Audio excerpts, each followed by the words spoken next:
You ask Tiger to calculate. This deals with linear inequalities with one unknown. The final result is x equal or greater than 3 over 4. Let's solve it step by step. Isolate the x. Multiply both sides by inverse fraction 2 over -1.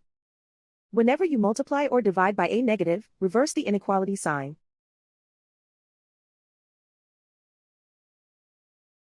Group like terms.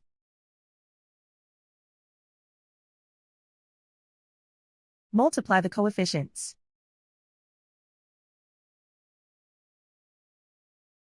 Simplify the arithmetic.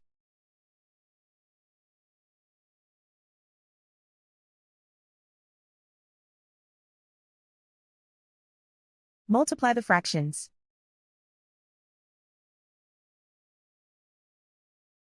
Simplify the arithmetic.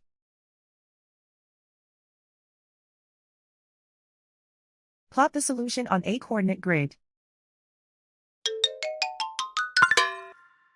And so the final result is x equal or greater than 3 over 4.